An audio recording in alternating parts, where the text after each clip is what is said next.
Okay, it is March 22nd, 2017. The time is 7 p.m. This is the regularly scheduled meeting of the Conservation Commission. First item of business will be the Pledge of Allegiance.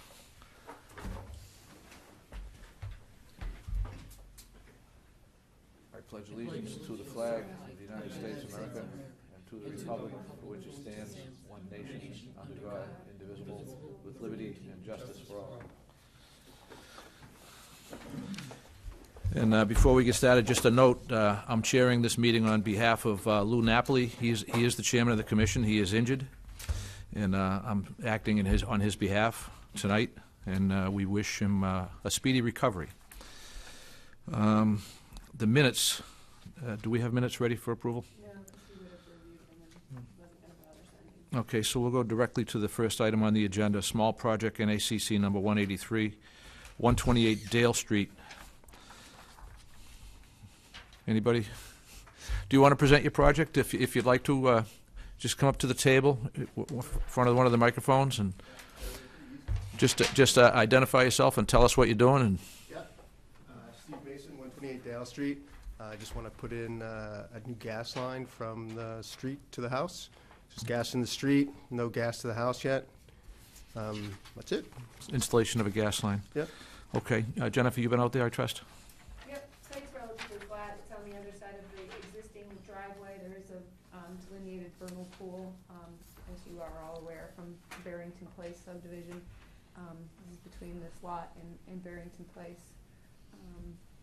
I mean, technically, there is a, it says 2550, but it would be a 5075. But again, this is an existing, long existing house, so. Separated by a driveway. Separated by a driveway, so. All right. Deb? No questions. Joseph? None. There are no questions. Anybody feel moved?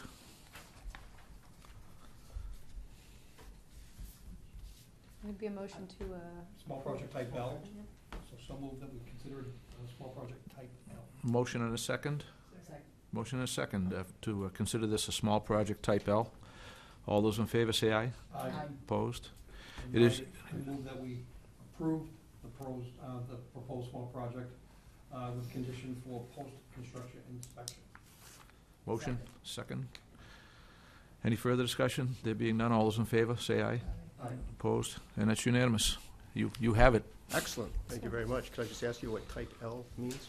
it's just a project of other, insignificant, It's a definition. we have Okay. some that are for decks, some a that are good for thing, eh? patios. some Okay, that yeah, are- no, that's good. It's the box you checked when you filled out the form. Oh, the bottom box. Got it. And all I need is a post.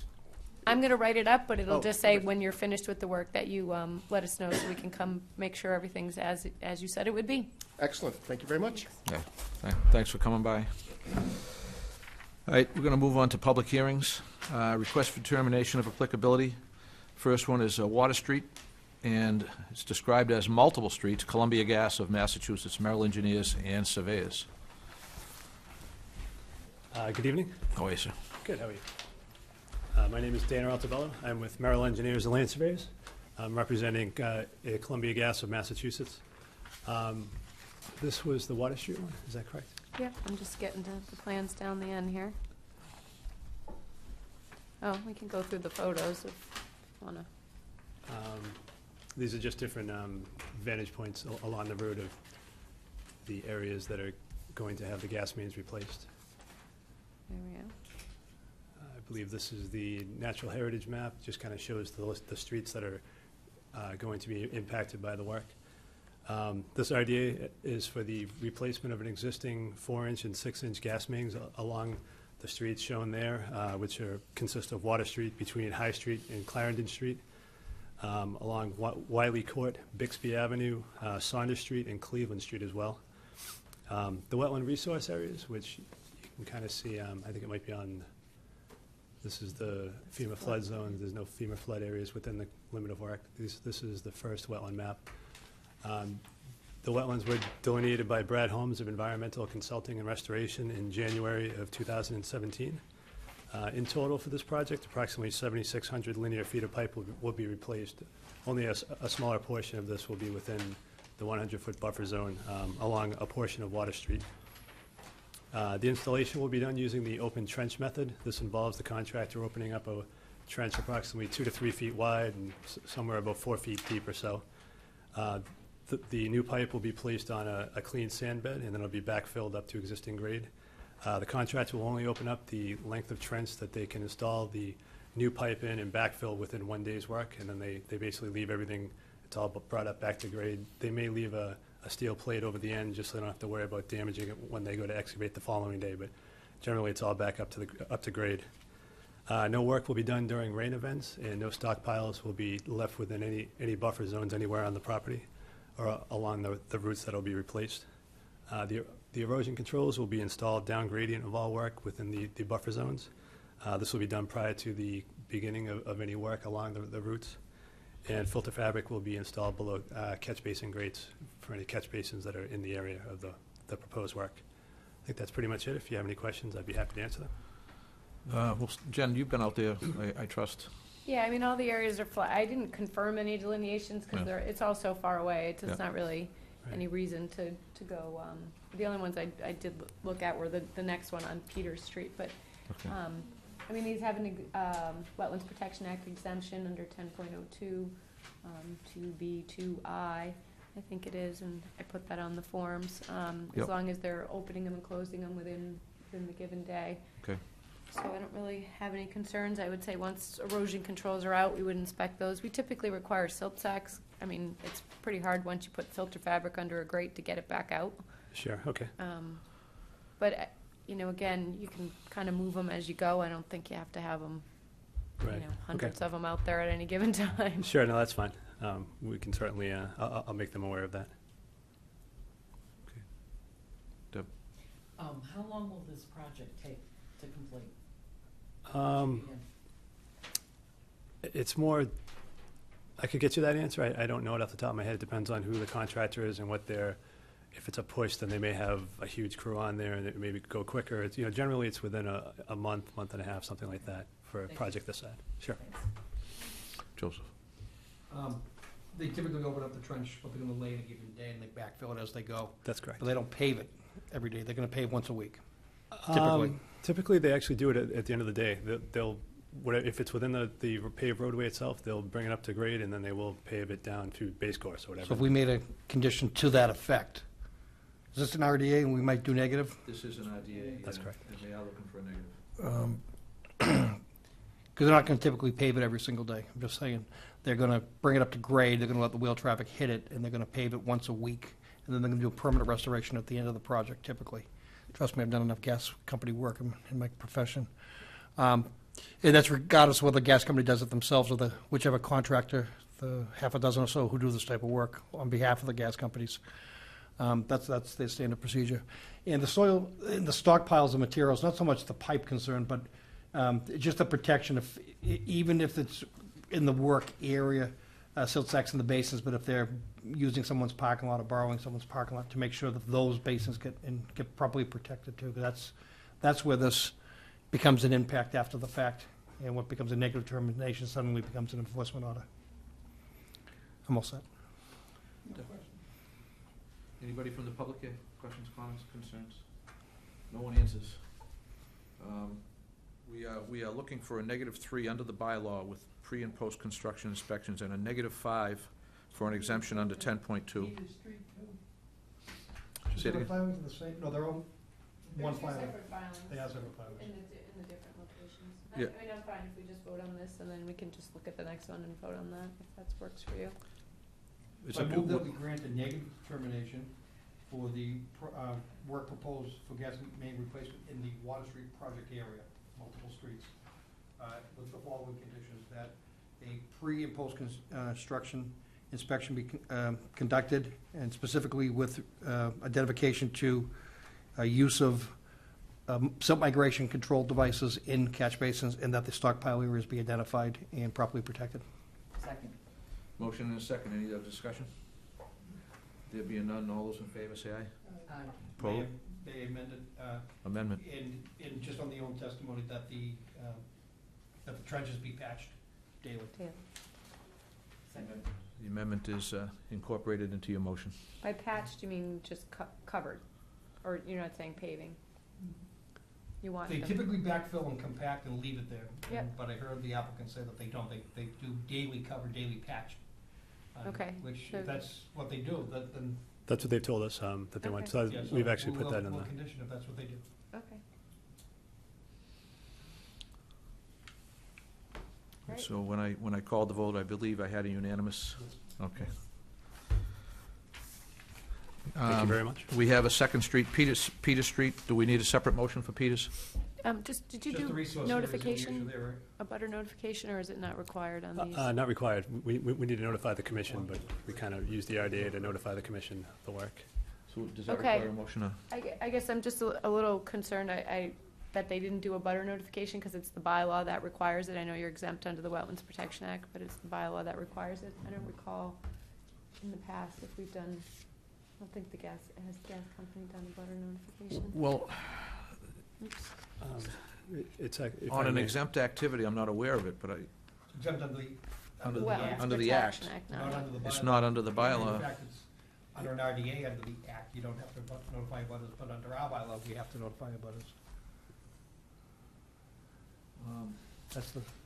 Yeah, when did you want to start the work? Actually, if I may, it is exempt, I believe, under your bylaw. Under the Act, you think? Under the Wetland Protection The bylaw, Wetlands Protection rather? Act and your Wetlands Protection bylaw. It's and not the- exempt under the bylaw. We specifically, when they redid the exemptions, we did not exempt utility work in roadways. Okay, I was looking at 178.3, exemptions, maintenance, repair, replacement,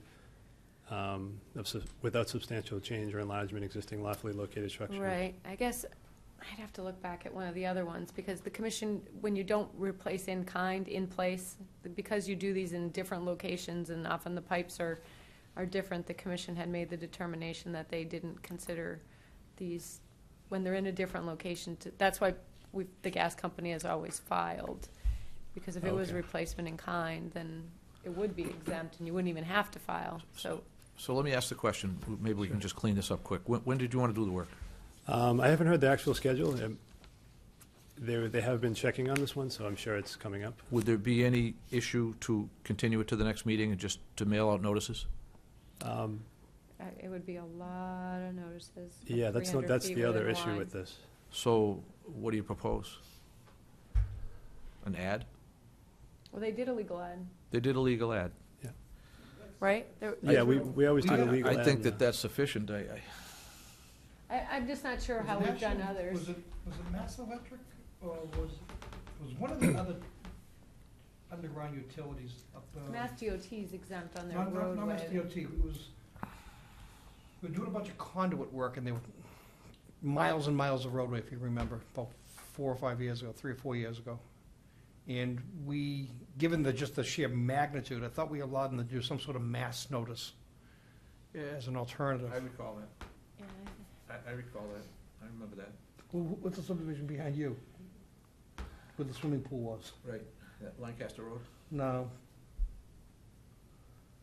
Off of Salem Street, Fuller? There's Fuller Meadow. Fuller Meadow. Yeah. They were coming in there, and there was a lot of the work, it was all in the roadway, but there was resources right on the edge.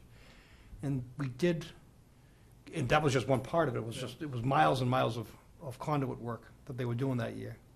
And we did come up with an alternative form of notice. Well, with that- some of the National Grid, we've done exemptions, just because they replace, direct buried cable with conduit, and we have considered that,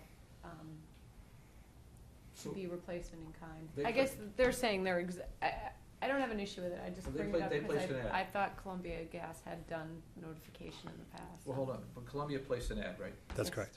I mean, I have no problem with deeming the ad notice, sufficient notice, if anybody, anybody Okay. disagree, or? No.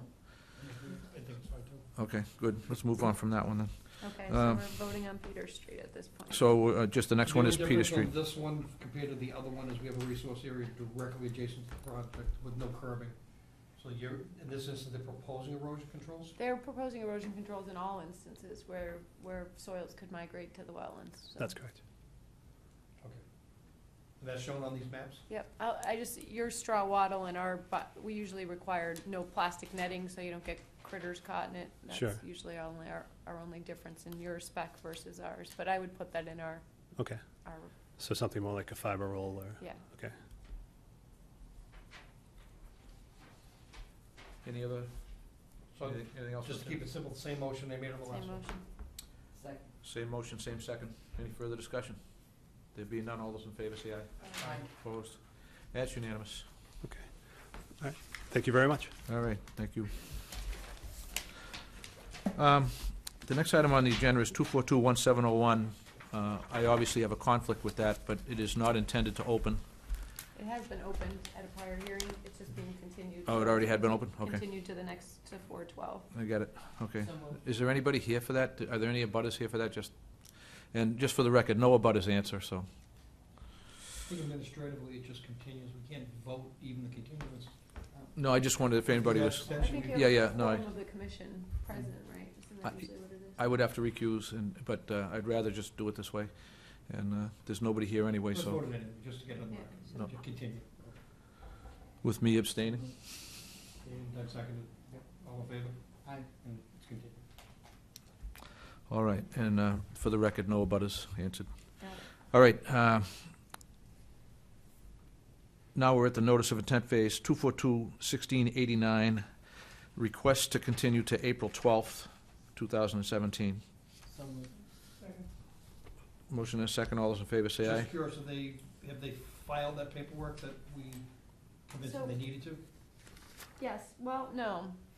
They were waiting for the appeal period on the last planning board permit to expire before they could record their A and R or something like that, but they were through the A and R. I don't know, but the point on this was I had sent around an email asking all of you whether the unconfirmed wetland needed to be on the plan, and so. if you- Yeah, so I got a couple responses, so I just said, the commission's thing is, if you're not gonna go out and delineate it, then we're gonna assume it's a wetland, and you can prove otherwise later, but we're not gonna do it the other way around, where we, retroactive. Right, so that I think the tone of the discussion at the West meeting was to that effect too. When he was barking at going out there, but, you know, the one in the back was pretty clearly known where it was, and the one on the top seemed to be reasonable, and it was gonna affect the Right. driveway. so he's marking. All right. So it was already moved? You seconded, right? And you voted unanimously, I think. So we're talking, 1689, we have a motion and a second. I think we voted it, right? Okay. 242-1697, 315 South Bradford Street is continued from March 8th. So you have a fair number of documents in front of you related to this. After the last meeting, we received a revised set of plans that addressed many of your concerns. It moved the dumpster, it addressed DEP's comment about treating and changing the outfall as had already been pointed out to the applicant at the prior meeting. Mr. Lynch had asked for the stone before the drain system around the parking lot. That was also done. So stockpile areas were shown on the plan. So that area was addressed, but then we received back comments about relocating the tent out of the buffer zone, and it discussed alternatives, but it didn't really go into detail about what the proposed alternatives might be. So I asked for more detail on that, and we received that yesterday, so that is in front of you as well. And with that, I will turn it over to Mr. Smolak. Yeah, Phil Henry asked me to come and speak anecdotally about this because in terms of engineering, I'm certainly not qualified. I can tell you how to plant something, but I can't tell you what he does for his business. But just to give you a little background about this, one thing that also, too, that we agreed to, but I don't know that I heard you mention it, there's like a little stockade fence right over near there that will be removed totally. We don't need it. Oh, where the stockade fence where the propane tank is? No. It's right over near the pad for the function tent. Oh, yeah, I didn't, because we didn't get into the alternatives with them, but a couple other things that I had asked, if you look at the function tent area, they had kind of concentrated the mitigation behind the tent area, which I think would make it difficult to kind of move around the tent, or even maybe set up the tent. Mm-hmm. So I had recommended that they maybe, you can see a small structure to the west of the tent that's there and was going to remain. It's kind of on the other side of the volleyball court. I had suggested that they maybe enhance the buffer zone from behind the tent all the way up to that structure and put a fence at the 25 to keep people out of that restoration area and to better protect the wetland. But there is some kind of stockade fenced area that they were using for setup, and Mr. Smolik's saying that they would remove that so that they could do that buffer zone enhancement. Yeah, back before we had bathrooms out there, that's where we put the bathrooms, so we don't need it anymore. Better here.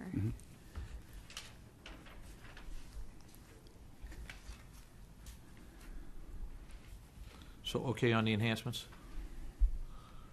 So, yeah, then we get into, sorry.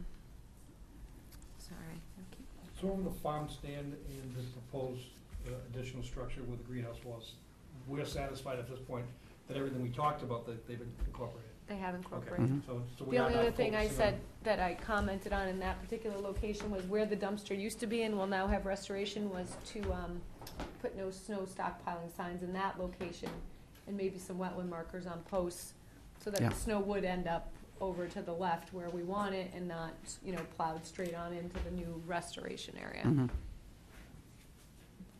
Yep, that's easy to do. And we got a new operation and maintenance plan with a checklist and also requiring annual cleaning of the storm scepter. So that would get done. And then the other thing that was submitted was this alternatives plan, which I think probably is what Mike wants to. So when you look at the alternatives plan, Jen, what I'm seeing is the base proposal is already an additional alternative from what was originally proposed. So they're proposing to turn it not quite 90 degrees, but have it lengthwise to the path as opposed to perpendicular to the path. That's That's what's correct. now proposed, and then two other alternatives that are shown in Phantom, correct? Okay. And in the proposed alternative, I see a witness on it, I'm finding it difficult to read the setback. What, are they getting the 50? No, in the proposed alternative, it remains the same as it was proposed to you at the last meeting, that it would, I forget how many hundreds, a couple, 500 something square feet would be in the 50-foot no-build zone. But in the proposals where it comes out, both require cutting into the hill to the, I think it's the south. The Yeah, hill to the south. south. To the southwest. Right, one of them would take out a fair number of trees. The proposal that kind of keeps it in its same general location but pushes it into the hill would take out, I forget. how Probably many. an additional 4 or 5 trees, something like that. Oh, I think I think that one's more like 16 trees or something, 12. But the one that moves it toward the volleyball court only takes out a couple, but right. still, both would require cutting into the hill and a retaining wall. And we tried to push it out as far as possible, and that's what we did. We looked at the volleyball court rotating at 90 degrees, but then that would require it going right into the hill even further. The other issue, too, over there is that if it comes out from underneath the canopy of the pines, one of the advantages of that pine grove is that it stays about 10 to 15 degrees cooler there under that. So if we moved it out into the sun, it would be a lot warmer.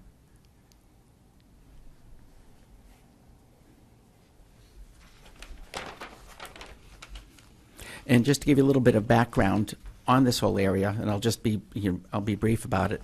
When we this has been just something that has gone on for years. It has evolved over time. When we put the tent up to begin with, we talked to Bob Nacetta about the permit and permitting it, and I believe I talked to somebody in conservation at the time.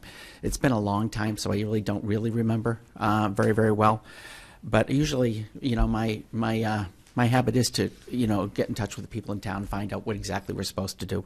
Just makes sense. It's the right thing to do, too. The tent has been put up in early May and comes down late in October, early November. We've had different people run events there over the time. The business required us to start to get a little more serious about it, so we built a business with bathrooms, fixed bathrooms, so that there are no more porta-johns and that kind of stuff over there, too. And then we also found at one point that we needed to, because this is APR property, Ag Preserve property, we needed to get a special permit from the Mass Department of Ag Resources, which we did.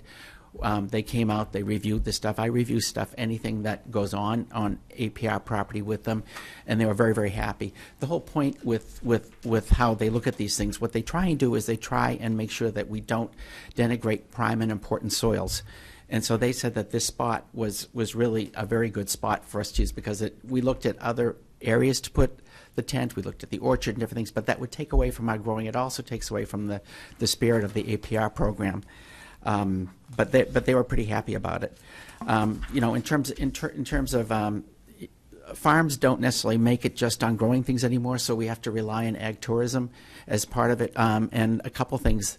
The Department of Agriculture has been out, and I've run seminars at the farm, because they consider us to be one of the leaders in the state. So, and it's a nice thing. It's a nice honor to have. So we do that with them. Before, we wanted to go towards putting pavers, because there's nothing worse than a bride in a wedding dress walking down in stilettos and having mud all over her gown. That's why we were going to something a little more solid, a little more permanent. And also, there wouldn't be any kind of really runoff from this once it's in place, which would be great. As I said, we looked at alternatives on the farm, and let's see.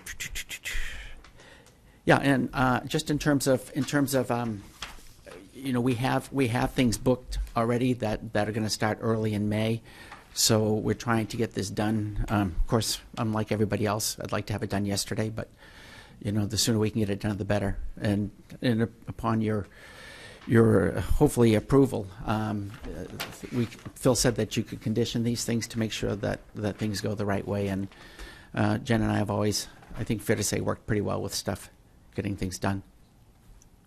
Does anybody have any questions of me? Let me start with our scientist.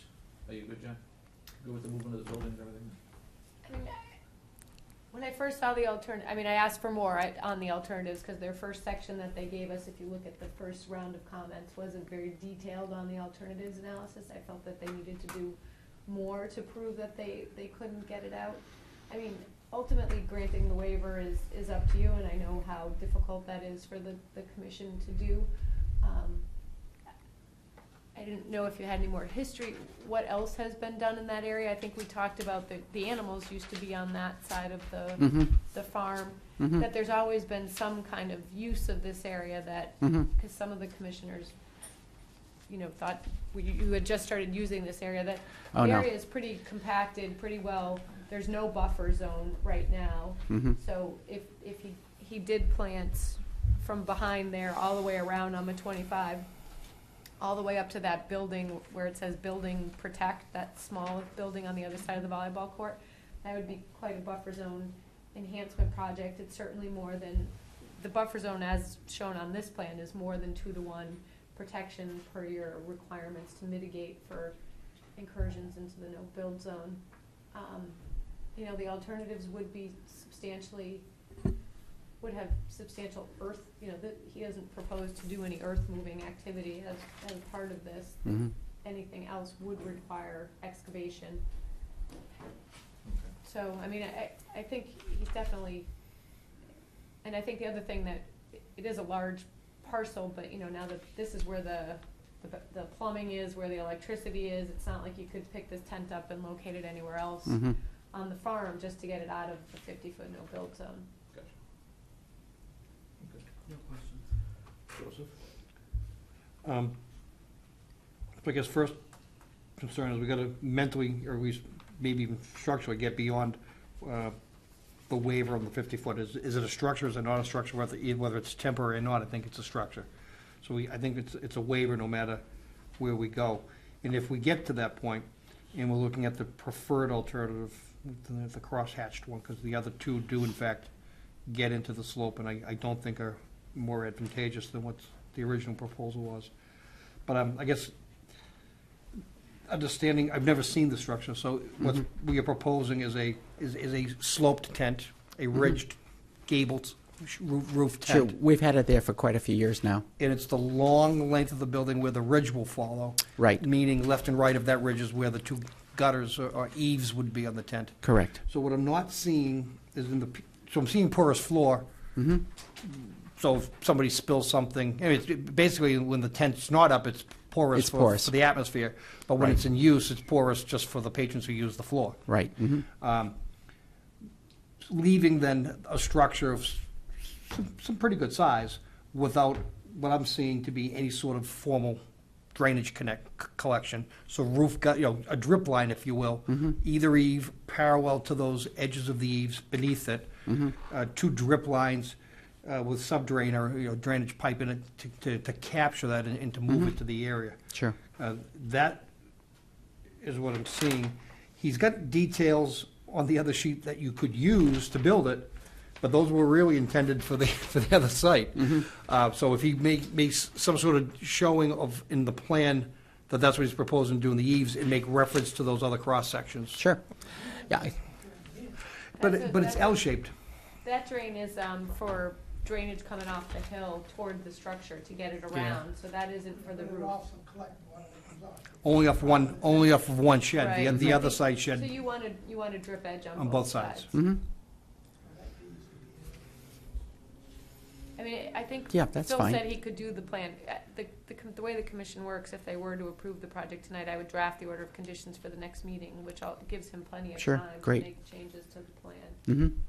So what I don't know anything about is,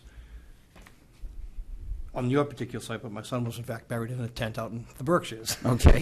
Very similar sort of setup Uh-huh. with wooden floor. What I don't see here is how food services, where do they stage? Do they have any cleaning facilities? Do there have any water at this location? It's all catered. It's all catered, Yeah. it's all brought in hot boxes and taken out in hot boxes? Yeah. Mm-hmm. Yeah. I think I'm all set. No questions. Okay, so tonight, I guess the first thing before us, I guess, is the waiver. And so we need a motion to grant. I propose we grant a waiver from the 50-foot. With the finding that the alternatives were analyzed and this is the best alternative Well, of the, of the three. what we have to look at, yeah. No, I think the statement was that there may be other alternatives off of the site, but because of the agricultural use and the types of soils, there may be real estate available, but the impact on the agricultural use would be a compromise. Mm-hmm. So, given that limitation, it focuses you to this particular area where there's very little alternative Yeah. other than cutting into the hillside. Yeah, because unfortunately. of that reason. Yeah, unfortunately. So I think Yeah. So you're For all of granting, that you're together. granting, Either way. you're moving the I'd waiver. move the waiver. You're moving the waiver, and you're saying that we're satisfied with the alternatives analysis so moving that waiver. We have a second? Second. Motion and a second. Any further discussion? There being none, all those in favor say aye. Aye. Opposed, and that's unanimous to grant the waiver. Great. Do you want this to stay open until the next I meeting? think we want it to stay open so that we can discuss those plan changes. He can submit the revised plan and we can have all this documented to issue Mhm. for the next meeting. Good, so I can, start getting things in line then You at can this line point. things up, but Great. yeah, you have to wait for Sure. that order and then there's an appeal period. And So you then- can get Mike, you can get all the paperwork done by the next meeting, so we Oh, can yeah, close he'll and get issue it. at the next one? Because the You waiver's got a all you lot of- needed to do that, right? Yeah, oh, yeah, he'll get it done for sure. I don't know Yeah. if anyone came to hear. Is there Any, one any, in the any letter abutters, last any one? neighbors? And none answered? So just for the record, it's clear, so, because I'm always concerned about precedent and somebody rubbing their nose in this in the future.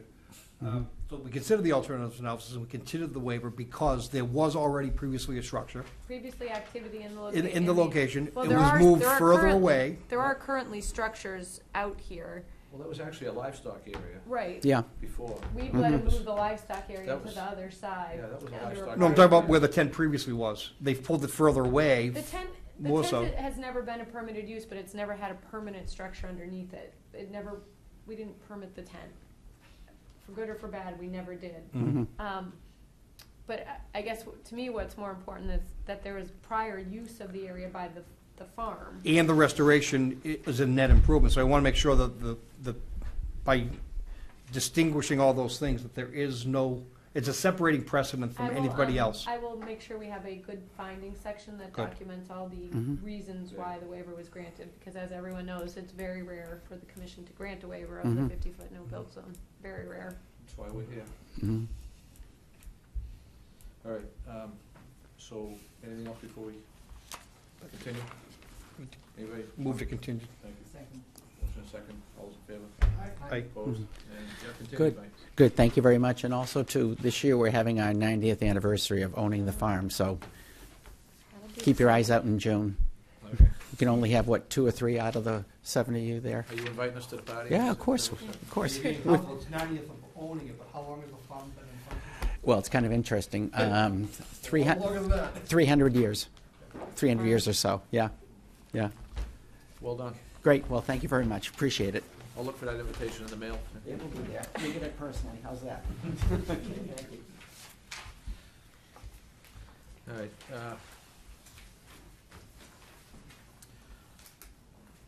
242, there's no DEP number indicated, 315 Turnpike Street, Merrimack College, VHB.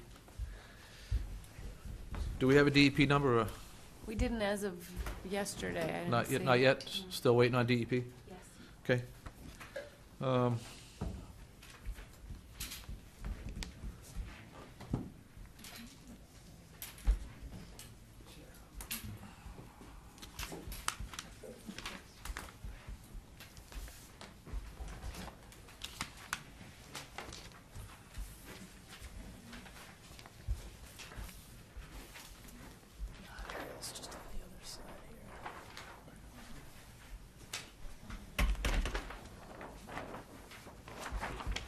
Is there a particular sheet you want up for display?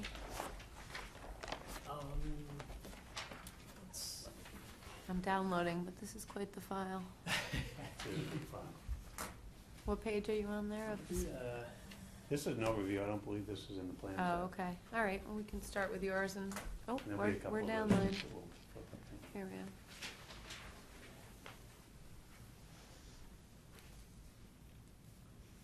How did we not come to this sheet? Is this the first time this is before us, Jen? Here we go. Yes, So did we have a butter notification? good. We did, yeah, actually, I have the cards with, Okay, just at some point we should get those.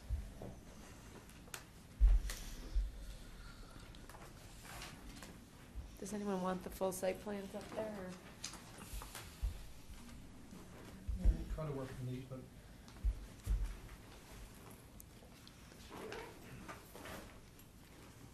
Tell me when you're ready, Jen. I'll jump right in. Yeah, I'll let you start, because there's, you know, it's a pretty big project, so there's no sense in both of us presenting it to them.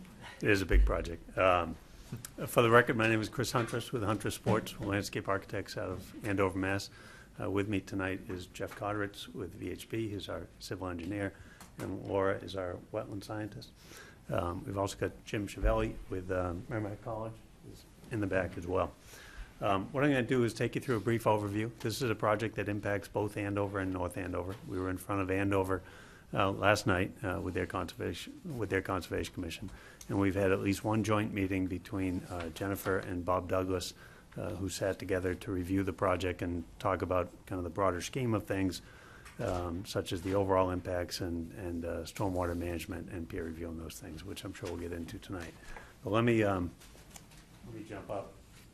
Try and make that up here so folks can hear me.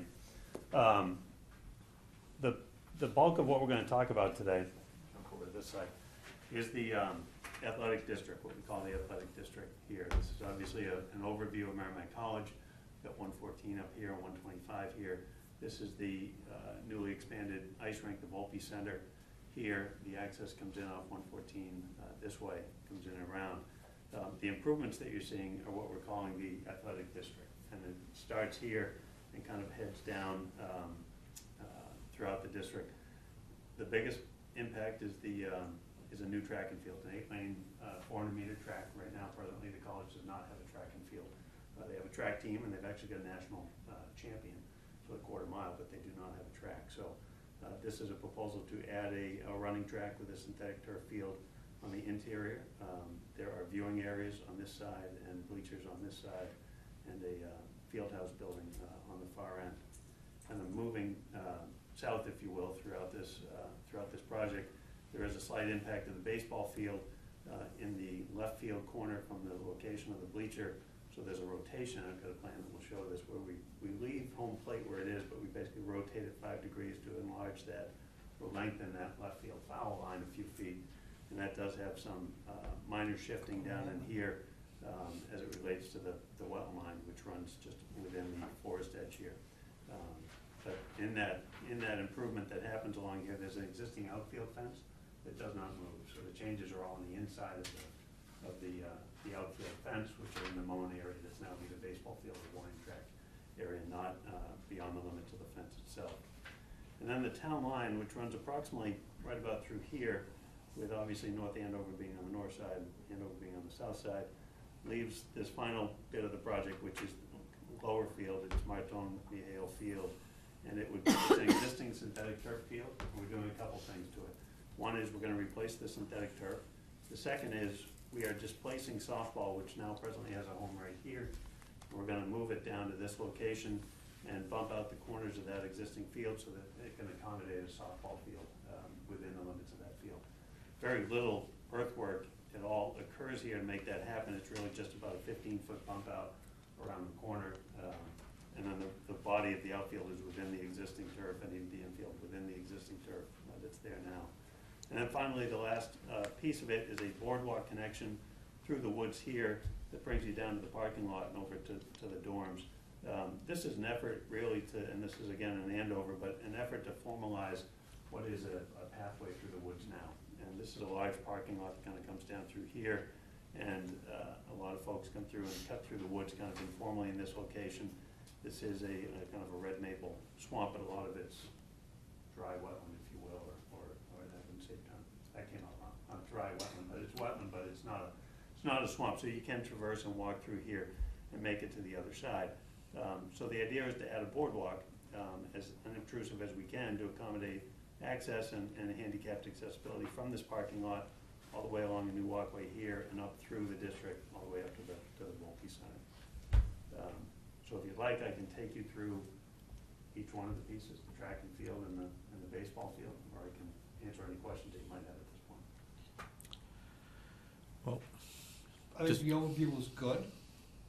Do you have one sheet that shows the existing conditions, or will you be talking about those as we talk about individual project areas? Maybe we can use this one to get to existing conditions, and I can put proposed conditions on And that's there. what my recollection was, there was a soccer field parallel to the resource area. That's what I remember, okay. So I'm going to go through some of the details. Jeff and Laura are here not only to keep me honest, but to help when we get into a stormwater discussion. And certainly Laura's here to help with understanding the wetland boundaries. But I'll orient you. Just so I can put it in context too, Yes. the work that's in Andover is our business because the resource area perhaps is in North Andover and protecting it is a joint effort? No, we each have our own pieces of the project to review as they relate to the wetlands. The stormwater, if you remember, much like the Volpe Center, is all heading to Andover.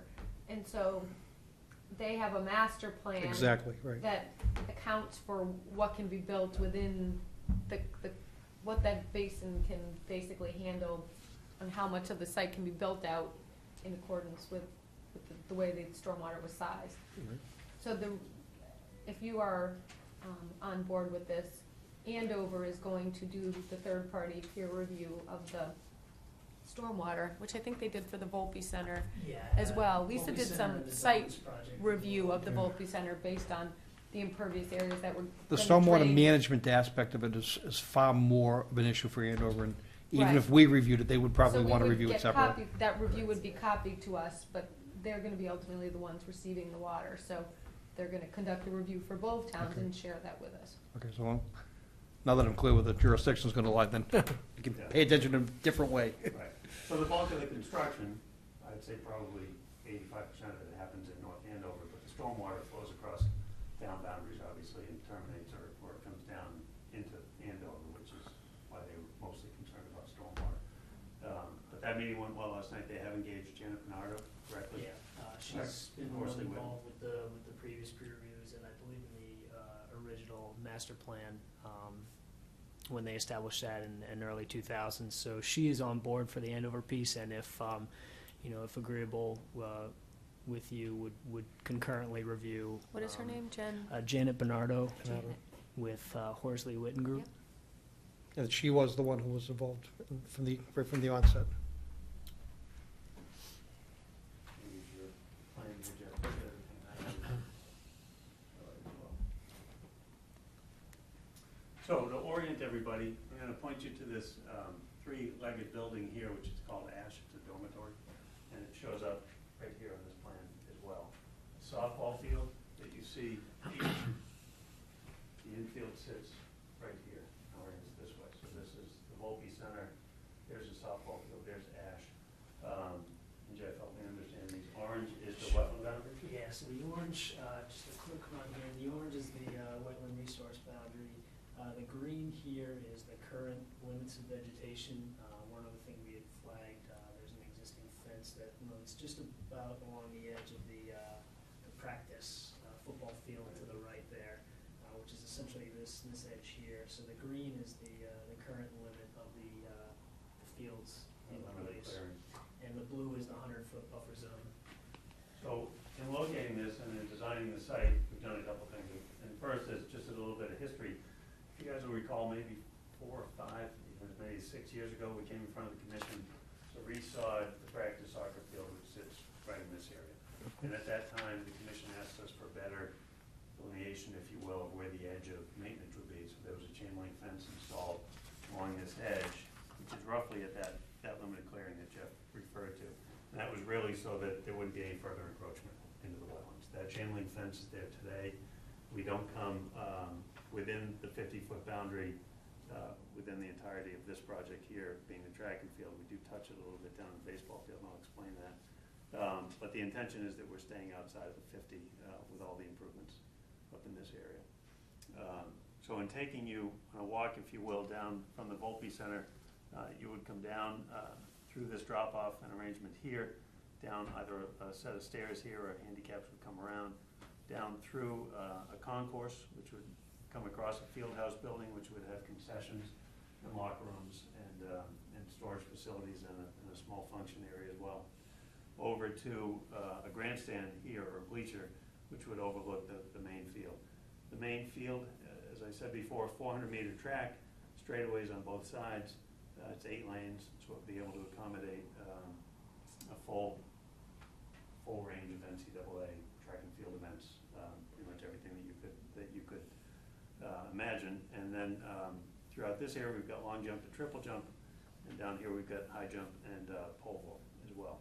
The interior of the field is a full-size NCAA synthetic turf football field with a sub-drainage system. And those sub-drainage systems, if you know much about synthetic turf fields, they have the capability to hold and infiltrate almost 2/3 of an acre-foot of stormwater. There is some increase in impervious here associated with the track and field primarily, but also some walkways. And Jeff will go through it in more detail, but the function of that synthetic turf field is that it drains vertically, not horizontally with the way most natural grass fields would drain. And there is some storage capacity that offsets the impervious within that. Again, as we get towards this end, which is the end closer to the wetland system, we've kept all grading and improvements outside of the 50. All improvements outside the 50. We do have a little bit of grading right here that is within, and there's the 100-foot buffer. Any questions on the track and field before I jump to the baseball field? Just the synthetic turf. Yes. I know there's been a change in designs over the years from a black composite rubberized base to a different ground rubber, like a whiter or lighter, mostly because of the thermal concerns, temperatures. And one of the things that, even though they were worried about the athletes working out on extreme hot days with the rubber turf, they in our business, what we were finding is that the discharge of this infiltrated product and on the overflows, when it gets piped away, because there are usually piped overflows, is they actually, if you have a point source, you can actually have thermal gradient issues of increasing water temperatures? I mean, do we know what they're using out there? Or could you look into it and report at the next meeting? The intention is a standard crumb rubber and sand-filled synthetic turf field. A lot of the heat that comes out of that, a lot of people associate it with the black crumb rubber. It's actually the green fiber that heats up more than the black rubber does. But I've yet to see one that actually raised a temperature in the water at the outfall, particularly in this case, Joe, where it goes so far down through the district. And by the way, this is all going to infiltrate vertically, like you said. The overflows would be only during a heavy rain event, Correct. so the temperature would be dissipated anyway. Under most storm conditions, this track and field is going to be able to handle that without hitting an overflow at all. And under a heavy storm condition, right? And there is a system that comes down through and gets piped through here, and Jeff will explain where it discharges. But it discharges to 2 detention basins on either side of the lower field here, and then moves. So discharging to detention bases, not necessarily to resource areas. Correct. Okay. Yeah, would it just be a good time to just give a quick stormwater overview? Yeah, real just quick. an update. As Chris was mentioning, just from a broad scale, the stormwater master plan that was developed created 2 detention systems, one being the football field basin down here, which utilizes these 2 open areas, as well as the stone volume under the existing turf field. The other basin, which isn't impacted by this project, is the Elm Street Basin on the other side. So majority, if not all, of the campus area is tributary to either one of those 2. For the athletics portion, we're entirely tributary to this football field basin. So that's our lone design point. There is an outlet control structure just off of Walsh Way here. That controls the flow into the closed drainage system, which runs down through the campus towards Elm Street, runs south down Elm, and eventually daylights in a stream, which Flows in front of the downstream YMCA. Yes, yeah, exactly. So the intent here, the existing drainage system in this area, really, it's the area tributary from Volpe Center and Cullen Ave. There's a trunk line that was upsized during the Volpe project as part of the expansion here that runs southerly towards the field and discharges at a flared end structure here that was enhanced as part of that same project. That was probably 5 or 6 years ago now. Majority of the stormwater in this area is either sheet flowing or collected in that system, and we're intending to maintain that. We're going to utilize that as the overflow for the panel drain system Chris was mentioning here. So again, the intent is really to promote infiltration to the extent we can with this system, but still providing overflow for the larger storm events. So with an infiltrating system, I know the real rigorous review is going to be with Andover and their consultant, but I am kind of interested in this area, particularly with Royal Crest right across the street and a lot of the background we have out here. We have a perched water table. The soils are junk. So really and truly, what are you infiltrating? And what's nice here, yeah, it's, we did a pretty extensive test pit program, and what's certainly a challenge in this area is the groundwater and also the variability in the soil conditions. What we believe is our best approach here, and what's nice is we looked at the groundwater table, which was generally about 4 to 5 feet down, so fairly shallow in this instance. But what's nice about the field is that we're able to set this infiltration system at a very shallow profile.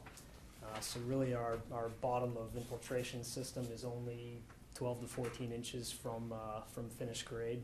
So obviously not an ideal groundwater condition, but because of that extremely shallow profile that we get here, that does give us the separation that we want to achieve.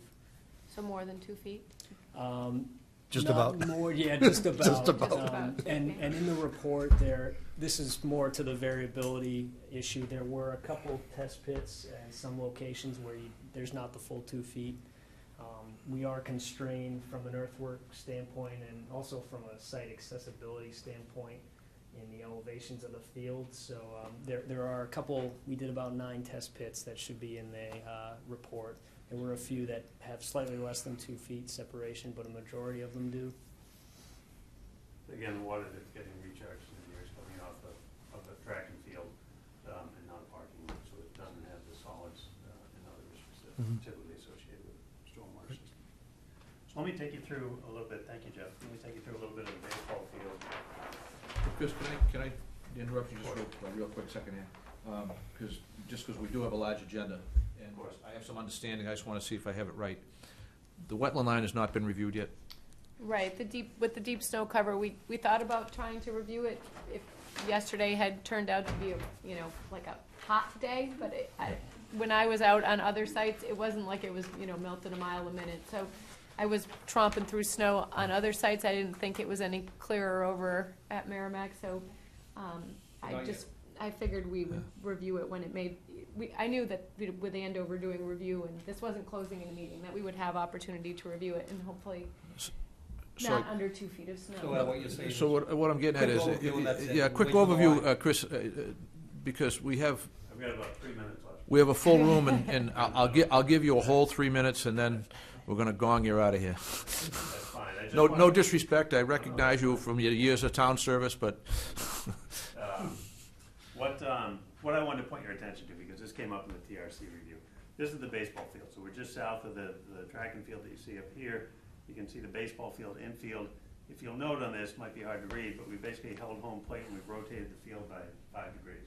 And there was some concern that with that rotation, it meant that there was a lot more impact, that the whole fence system was, say, rotating 5 degrees, and we were cutting into the area down in here, because here's the wetland line, existing, here's the existing fence line, there's the 25, and there's the 50, and there's the 100. So as you can see, the field is presently within that 25-foot buffer now, but anything on the inside board of the fence, if you will, is a mown baseball field and warning track material. What So the that, limits aren't changing, just you lost right field foul territory. correct. We've lost some territory out here, so we've rotated around. This little hatch, see that little hatch right there? Yeah. What that represents is area that is now presently mown lawn that will become warning track, because we're just moving that foul pole, which now sits here about 24 feet over, and rotating that field. But nothing physically changes out Okay. here. There's no grading associated with this. There's basically a lawn edger that will go in and take that lawn away and install a warning track mix, and we're gonna move the foul pole from point A to point B. The rest of the work happens over here at the infield for some minor modifications, but that's all well outside of the 100-foot buffer. So I just wanted to clarify that, because there was some concern at TRC as to whether or not this was a more substantial impact down in here, and it's really pretty negligible. Okay. That's my 3 minutes. Any questions on that project control? Hello. does anybody have any specific questions, Doug, that you haven't had a chance to ask? Everybody good for right now? So the sequence, we get the line confirmed, we come back and continue a little more detailed discussion Yeah. while Andover does their work on the stormwater. So I assume by stormwater- the next meeting, we have 3 weeks to the next meeting, so I'm assuming by then we'll have at least some kind of comment, I would guess, from stormwater review. Yeah, and we had brought it up, I'm not sure what type of confirmation is best to get from the commission here with the town of Andover to say, if anything's formal needed, to say, yes, we'd like Janet to proceed with doing a joint peer review. We mentioned that we'd be meeting with you guys tonight when we were with them yesterday, and said that we would discuss it with you and Well, I think circle back. Things were a little bit different with the Volpe Center because there was some on-site stormwater structures, and Lisa did review those, as Yes, I yeah. recall. And then Andover handled what was being directed through that new pipe through the fields, and sent out to the football field area. In this case, I don't think there's any on-site stormwater management other than the construction of the features that will still send the water elsewhere. So I don't think there's any need for us to have our own individual review. I think we of just that. did it with discussion of the infiltration piece of it. That would be the extent of what we would normally do. We've just done that. And it will be, Janet's scope, Janet Bernard's scope, is to do a full engineering review, not only of work in Andover, but all the way up through the drainage system. So she's gonna do that whole stormwater analysis. So I think all the commission would want is copies of anything that gets submitted to Andover. Would we necessarily await an Andover vote to accept that, or? We had that discussion with Volpe. I think we did ultimately, but I think we were kind of I on think the it's, same we'd expect town line. that from timeline. them. I think we should grant the same courtesy. I think in that case, the problem was that the entire project was in North Andover, and we were sending all the drainage to Andover, so it only seemed fair, shall we say, for them to finish their review. I don't think they even voted. I think they determined that the stormwater fit into that master planning Yeah. process. They didn't actually have to vote, but we did wait for that review to be finished, so. Yeah, I think the big piece we wanted to get to was, is the peer reviewers comfortable with the design, and from there, we sorted out. So is Andover's the meeting ordering. the night before our next meeting as well? So maybe if that review is complete, maybe Yeah, they can generally, yeah. at least poll their opinion whether Yeah. the analysis or the review of the analysis is acceptable. And- I guess on the question of who closes first, and we can discuss this as we go forward, because although it would be very generous, I'd hate to see you both extend courtesy and us both be looking at who's going to close first. So let's just agree to continue to have that discussion as we go forward and we see the results of the stormwater analysis. Is that fair? Okay. So it's 3 weeks, April 12th is our next meeting. Any abutters here tonight? Do you have any questions of anybody? Would you, The issue of You'd drainage have- can you- has been addressed. would you Could do me a favor? Just come to a mic? come up to the table, have a seat in the open chair, and just tell us who you are, and you can inquire. James Marr, 29 Alcott Way, Mr. Mark? and as I said, the issues of drainage have always been a concern of ours. Yes. The backage of water moving up and actually creating a situation with the wooded area in the wetland area. This wooded area is so important because it defers sound and also lighting. So those are the other topics. So the three topics that, and I can't speak for the collective, but as an individual, the observations are the water backing up, the noise level, and the illumination. With the addition, those are the concerns. Okay. So with regards to noise and lighting levels, the only thing we would ever concern ourselves with is if there were a threatened or an endangered species in that area, and that either of those two activities or impacts would affect the habitat, we would look at it from that perspective, but absent any endangered or threatened species, which there are none, it's not priority habitat. It's not our jurisdiction, so with regards to the water movement, that is our jurisdiction, that we share with Andover in this instance. Yes. So that's where we're going with, that's the discussion where it's gone tonight, and it's going to continue to go for the next meeting. I understand. You touched upon the area of the synthetic field. Past products generally push the water to the side. Obviously, there is drainage systems underneath the fabric, and it is diverted. And that, there are no concerns there, as was clearly defined. There are concerns, they're not grave, part of the Right. review will Right. remove those concerns. The Right. reason, the questions I wanted, that I asked and I wanted to get an understanding on is, how is it functioning unto itself? And Yes. when there is that discharge, that overflow opportunity, and when it does discharge, where is it going? And the answer that I was getting is certainly not in your direction, but in that other direction towards As the it retention normally areas, does, when which is down. towards Andover, which is why they're reviewing Right. it. In the back of the YMCA, it tends to. Well, go towards eventually that. works its way all the way down to the front of the Yeah. YMCA, yeah. But again, with the addition and the seating addition, the noise level, those trees act as a buffer for noise as well as light. But those are the other considerations, poignant considerations for at least those folks that live east, I guess that would be. Did you attend the that planning area. board hearing? Uh, Or you haven't had one yet? Yeah, we haven't had that yet. Okay, so those are issues to address with the planning board? That's going to be on the 12th of April? No. I think it's next, I believe it's next week.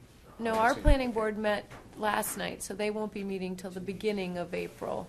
I think it's the first week of April, but you either will or should have gotten notice about Okay. that meeting. Okay. And I know we have a they're the meeting on ones the who, 4th and the That's- 12th, yes. right, so the fourth is probably the planning board. And they address issues of noise and lighting, most definitely. Excellent, thank you. Any other abutters? And none answer. Thank you. So we're gonna continue this till the next meeting, and Motion and a second. Any further discussion? There being none, all those in favor say aye. Aye. Opposed, and that you are continued. Thank you. Laura, I'll get in touch, we'll get out there. You wanna hand me that? It's a nice little stack there. I'm glad we asked. I know. I know.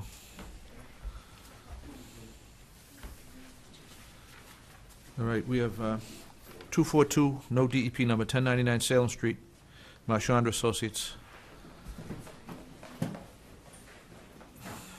was that map? Okay. There we go. Anyone here for 1099 Salem? Oh, sorry. Yeah, they're setting up. Any abutters here for this? Okay, so there isn't a butter in. You can see these screens okay? Nope, I don't want that one. This is not what they built in. Oh, I'll get my, I'm assuming, are the plans in with the NOI? Is that how that, Yes, I think we only had one sheet for the plan with the NOI. It was part of the submission. I did write a fairly lengthy review, and I think I also brought, did I give you, you have comments from the town engineer, as well as a response from comments from the town engineer. I mean, Letter dated March 6th from, That's the one where Mashonda responds, but I Okay. think, the first one was just his comments. And then I reviewed that further in mine. we have a letter of February 17th from Marchand. Right, So March 6th would be the response. We Right. don't have the rebuttal to that yet.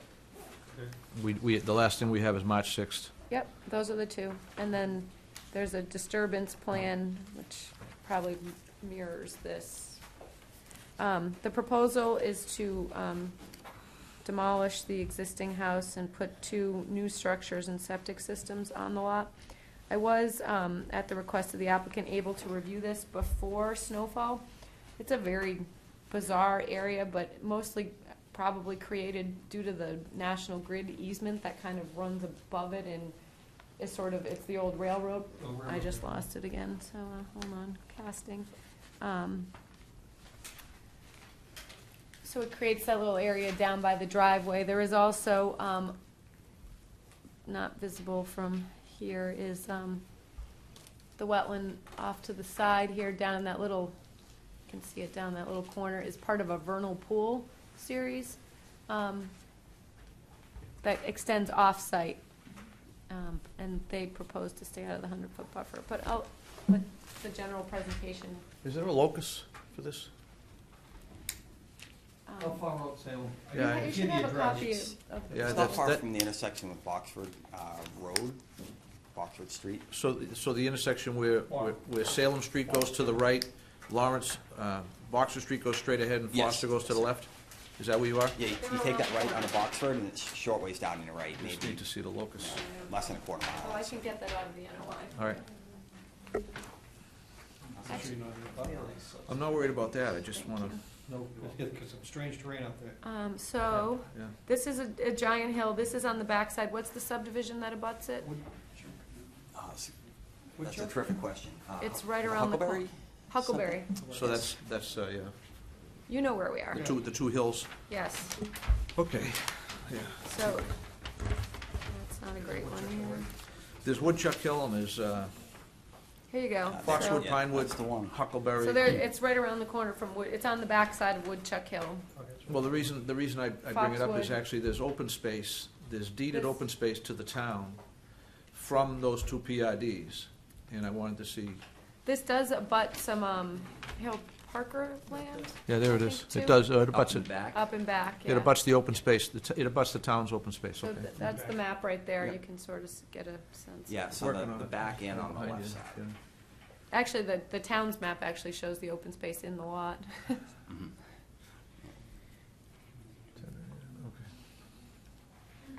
This is not an old house, is it, 1099? It's a fairly old house, I wouldn't, there's nothing, here, I'm sorry, I should have given you these, here's the aerial photos, there's 2 there, Deb. Yeah, I'm not sure the actual age of the house. It's fairly old, not super old, but it's been vacant for a number of years now.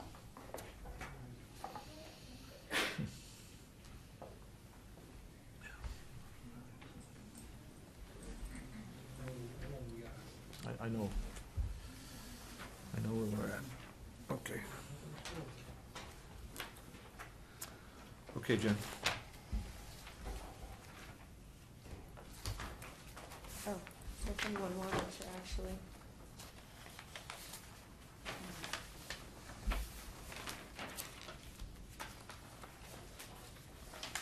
Here's the other one, if you want to kind of, you might get more of a sense, listen to it then.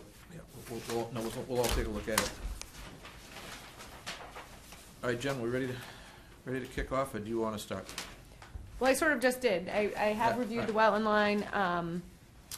There is the National Grid easement that runs through the site. We did walk the whole property just to make sure there wasn't, we had some issues on some other filings recently that finding things later, but we did walk all the way around. Did review the wetland line that extends off-site. And like I said, that area down in front's a little funky. It looks wetter than what's shown as delineated, but we did auger around and I was out there with Heidi, and we couldn't find soils anywhere else. We dug up and down the hill, any place that looked wet, any place that had wetland vegetation, and what you see on the site is what's wet. Right out of the gate, when I see a shared driveway forevermore, I'm gonna always stop by asking, has the issue of land disturbance, shared driveway, planning board versus conservation been ironed out right Okay. up front? Oh, we can start right in with my comments and skip the presentation. But I started my comments with, we're in the 50-foot, no, it's not a shared driveway. But you're in the 50-foot no-build zone with the driveway. Yes, not to have a shared driveway. To be in the 50-foot no-build zone, you have to have done an alternatives analysis to say that you have to be there. And from what I see, you don't have to be there. So my first comment is that the driveway should not be in the 50-foot no-build zone. It should be shifted to be out. The issue with that is the applicant has outlined the limit of work, including little islands of undisturbed area, to keep it below the 1 acre of disturbance, which seems more of an avoidance factor to me than a I was gonna say tactic. But it doesn't seem practical. Yeah. I know that stormwater management isn't required on a project like this unless it required the land disturbance permit. But it does seem the town has a requirement that no drainage flow onto the right-of-way. And coming down off this big hill with no, other than the little infiltration pipe between the two driveways, that isn't sort of standard practice on how any of the Salem Street lots that have gone up the hill have dealt with stormwater. All have had swales along the edge of the driveway with stone check dams and sort of the full treatment to keep, we did it on Stevens Street, we did it to keep the water, off the road and. They designed it that way on Foxwood, didn't build it that way, and forevermore, we were fighting them during construction and post-construction with it not working. Right. The land disturbance permit, in my opinion, isn't a overly burdensome thing, and it seems like you could do some very simple things on this site and probably develop the site in a manner that would be more consistent with the area. But, one of the things I noted too is even though it's out of our jurisdiction, there are no decks, walkways, patios, anything shown. And, we often have people move in, and we're gonna see a modification later this evening where, the buyer wants a bigger patio. So we extend the limit of work and the limit of clearing. So it just seems that what's being done here is an avoidance matter rather than just address the matter head-on and not have any problems. But That's why I asked the question right up front, because I think, I certainly learned my lesson in the last issue where we kind of allowed the applicant, didn't allow him so much as he refused to understand what we were saying from the get-go, and here we took it right to the 11th hour of closing an issue, a decision, and they still had issues with regards to the disturbance and how they were handling it, so I want to resolve that right up front. And I think, I agree with you, Jen, completely, that taking those things out as non-disturbance areas because they're previously disturbed is foolish. That they're going to be disturbed as part of the overall redevelopment, and that's a fact. And, you know, to pretend they're just below the threshold is disingenuous. And, you know, that's my take on it. So I don't know if that changes the tenor of what we talk about tonight. I don't know if that changes the design, but I think that I want to look at this of what's really going to happen in a real application, in a real permit, and real construction. So what I recommend is, in order to expedite the process, Jen and any member of the commission that sees something on the plan as not approvable, tell the applicant now. And let's not beat this thing. I don't think it's not approvable. I don't think there's any aspect of this project that's not approvable. Well, what do you want changed? I think- It's the time at which when you address it. What is I it you think want changed? What happened, well, I think just discussing what's really in our jurisdiction, which is the driveways, I do think you can move them to keep them out of the 50-foot no-build zone. And to get a waiver, there is no waiver required if you can prove that they have to be there, but I don't think the plan in front of us necessarily proves that they have to be there. There might be something that we're not considering that you know about, but. I could provide a little insight for you. The driveway on the right, which we're referring to as Lot 2, we tried to place virtually exactly as the existing driveway is, more or less to minimize how much we have to disturb out there, and also, given the easement, we're trying to maintain, you know, the grade as best we can and not modify the land to keep the easement owner happy. Additionally, the lot on the left, we're calling Lot 1, and we actually scooted that driveway over to the left a little bit more than originally proposed for near the street to add that landscaping at the request of the planning board down the front. They were concerned with having two driveways right next to each other and having one big kind of open pavement area. So we did that at their request. And additionally, the driveway on the left, we kind of veered it off to the left as you went up a little bit further, about, you know, a third of the way up the driveway because of the existing utility poles. We didn't want to have to move those or any of that kind of work. But we could consider trying to bring them to the right, as shown on the plan, and try to keep the planning board happy too with that landscaping they wanted in there. Our client prefers not to a shared driveway, so that's why we're trying to stay with two if we can. I think the commission's addressed that before, but I do think you know, and you may need to disturb more of the right, but I do think what you've proposed, and I'm sure, Joe, you can look at that further, but that infiltration trench isn't gonna take all that water from those two driveways and keep it off the road. I mean, it's seat of the pants, looking at the grades coming off the hill and the transitional grade between what we're gonna call the access right of way, even though it's still privately owned property. It's just not enough of an area to slow that volume of water down. There's gotta be some movement of water out there already, just in a natural sense, coming on, you know, snow melt off. But, you know, this now creates more impervious area for that water to convey across those paved surfaces faster and down. So my gut tells me more thought needs to go into it. I tell you whether it works or not. It just doesn't, I'm not at a point of calculating, it just doesn't look like it's gonna be adequate. Yeah, it is a tricky site because the limited width in the front and the large hill behind it in the back naturally. So we did make a slight modification to the driveway at the request of the engineer. So we do pitch the driveways down away from Salem Street before they come back up. And there's a detail on this drawing. The bottom right corner, we put a little detail there, what we're planning on doing there to make him happy.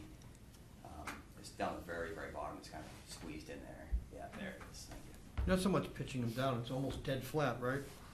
I'm looking at, like opposite the driveway, so I'm looking at an existing grade of 150, and I'm seeing, Yes. I'm seeing 150 coming right across, and then pretty good distance before it goes up to 152, so it's pretty, Oh, it's pretty flat, but immediately off the street, he has to. so just a take out. slight dip, I mean, Yes. I mean, less than a 2-foot contour into it, Yes, but it yes. dips.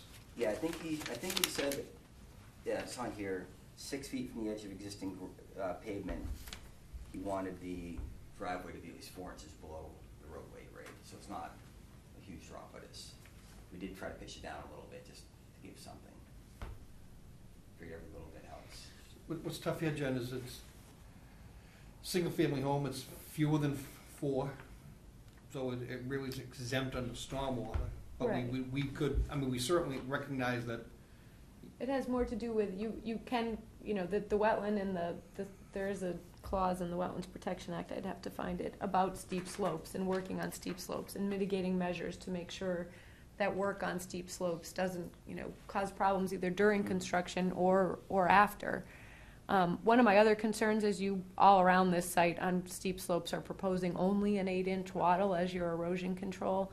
That wouldn't be acceptable to the commission, especially over in the corner. I know it doesn't really pitch toward the vernal pool, but you have 2-to-1 slopes on that septic system, and you only have an 8-inch wattle at the bottom. That'll be inundated in the first spring rainstorm. At a minimum, we'd have you use 12-inch wattle backed by siltation fence. On some of those slopes, given, it's not, I've been out there, I've walked the whole site, it's not all steep everywhere, but where it is steep, wattles aren't gonna be a good erosion control. Okay. You'd we want could do- something that's not gonna, if you do get some buildup of sediment, that it's not gonna overtop in your subsequent rain event. Right. Yeah, I we thought just, the site was mostly ledge. I would say this site is mostly glacial till. Glacial till, yeah. Because you did test pits, because you have septic systems, what were your, we're not seeing test logs, are we? We didn't, but they have done them. There's plenty of Yeah, soil What test are you pitting finding- done out there. I mean, we're gonna ask them eventually, but what are you finding out there for soil conditions and at what depths? it highly variable, given the till. It's actually a good question, I'm trying to remember now, we put a bunch of holes in the ground. Mostly till, some of it perked pretty well, we had, I think the fastest perk was, I'd say less than 4 minutes an inch, and we had some slow perks, so we bounced around and So Woodchuck Hill's at Drumlin. The landform was, the gravel was, on the good side, was probably quarried out years and years ago. The only major cuts that I've seen in that hill was it Foxwoods or Fox Hill? It's There's Foxwoods. Foxwood, Just north of here, right? There's Foxwood and Pinewood, In Pinewood, yeah. yeah, and, And the soils in there, once they cut into them, they weren't quite as bad as Clayton Hill, but there's, This the is- water that was moving through that, so pretty bad. So I'm only assuming that it's on the same exposure, geologic exposure of the hill, that we're gonna, once they get into any sort of land disturbance into the house lot, cutting into that hill is gonna be intercepting some water, and this drainage system is gonna be asked to convey that. yeah, it's coming, it's all coming this way. Yeah. There's what you're talking about, and this is direct, and you can see the contours.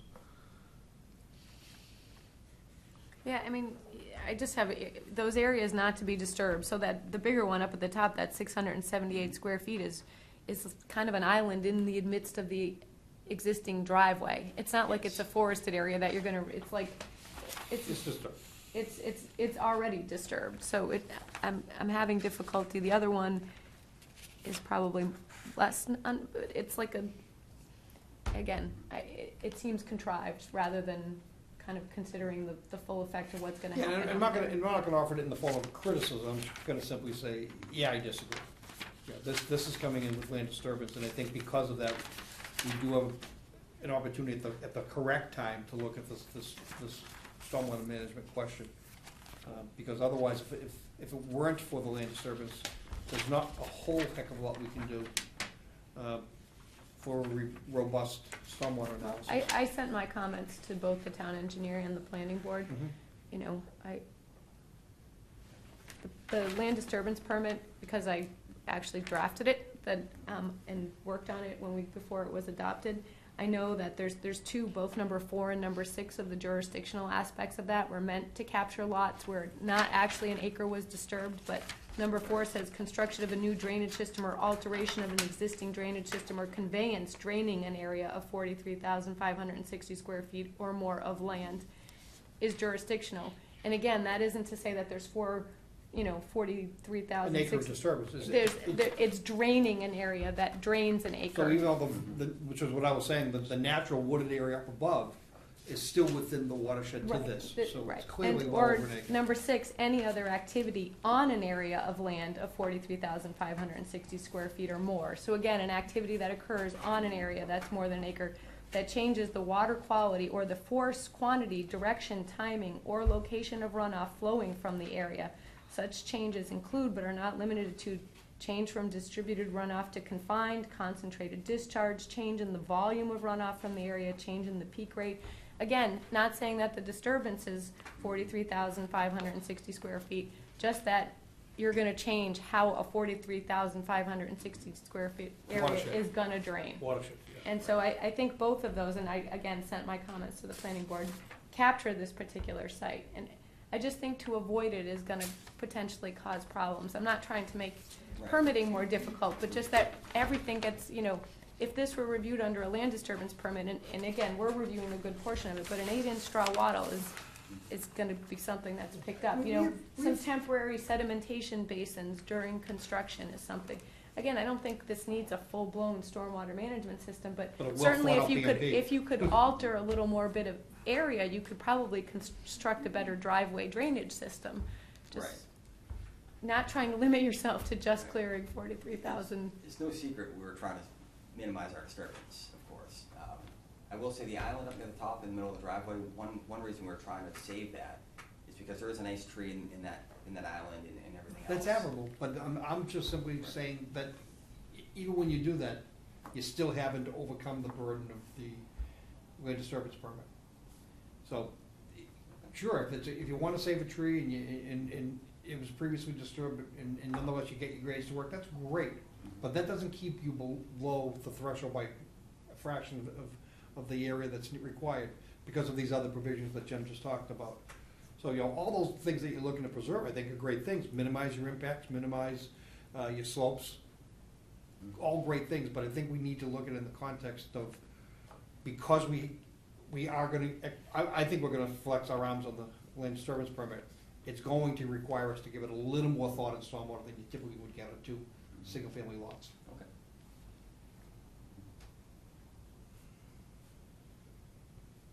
Okay. Deb, questions at this time? No questions. Doug, nothing at this time? Okay. Jen, what do you want to do from? The only, Yep, go ahead. Good. You got it. The only thing I like is, why the hell do you have to have 2 driveways? Why can't you just have one up there? Our client definitely prefers to, I think he is. He may prefer 2, but I think the planning board, everybody else should tell you to put 1 drive after it's a waste Planning of. board wants 2, don't they? Or they have it- I don't think they allowed it on the one further down the road, there's gonna be a common drive. It's not like it's not possible, it's another permit you have to get to have the shared drive. Right. I don't think they commented regarding one driveway versus 2. The only comment they had in the driveway that I recall is they didn't want 2 right next to each other, because they thought it was a big open area and it wouldn't.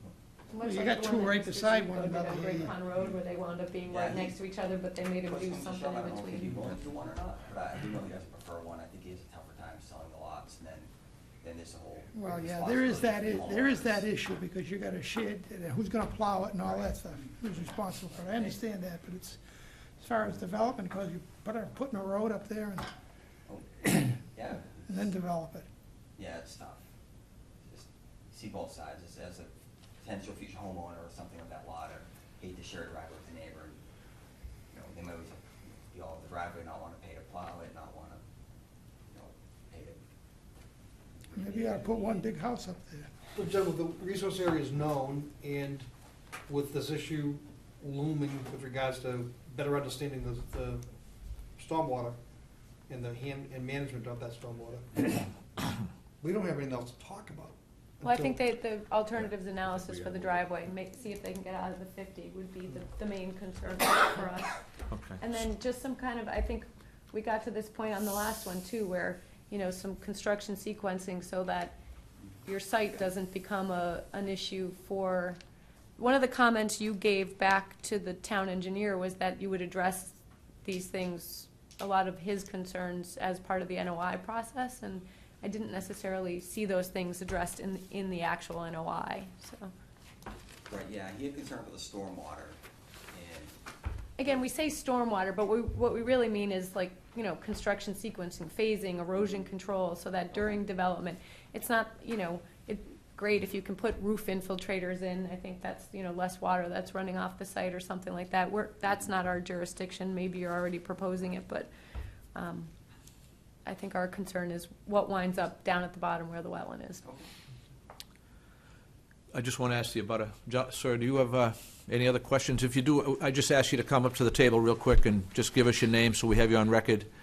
And this is a good time to get it out there. Andre Farah from 1116 Salem Street. Okay, sir. I was just wondering, is the septic, the leaching field, is that proper for a house that I would say about 4 bedrooms each? That's the Board of Health's jurisdiction. Okay. They'll be the ones who review the septic systems. I don't know, do you have a plan, a date in front of them? Or is it just gonna be approval through their consultant and review process? We actually haven't gotten that process yet. Oh, okay. They had a witness out there during test pits and perk tests. So we have all the tests on record. But I believe they were trying to look back now. I haven't looked at this for a while. I believe they are 4-bedroom septics. So we don't review that? They are. Sorry. Because usually a 4-bedroom septic would be about 1,000 square feet and not 700. I think you said earlier that was 678. Especially the one on the left. Yeah, No, Looks to be a I lot was talking about an smaller. area they're preserving of, Okay, so Understood. Some- all right, I misunderstood. And also on the common driveway, I can only see problems, especially if, you know, with them making it a little bigger would probably alleviate the situation, but I see problems coming down from the both neighbors in terms of one single drive into Salem Street. I can see problems happening from there. But my with having one or with not? Then just having one, yeah. I think it'd probably be better just to have 2 different ones going directly to their respective homes. Yeah, that's I- still open, yeah. Yeah, I understand the saving of the tree and everything else. It is a nice tree. I did walk the area and all that, and I did recognize the ledge. But mostly the reason why I'm here today is because I just want to make sure that there's no blasting. I know I may not be at the right meeting, but I just wanted to ask the person that is presenting it that, you know, because there's a lot of homes around that have 1930s, 1940s kind of fieldstone, mine in particular. Yeah. And I was just wondering that there should not be any blasting, or is there going to be any blasting? I don't know if we're there yet. They haven't really finalized the plan yet. Okay. I guess I would ask, because there's an abutter concern, when the plan does eventually get finalized, if blasting is anticipated, a notice go to the abutter, Absolutely. appropriate notice.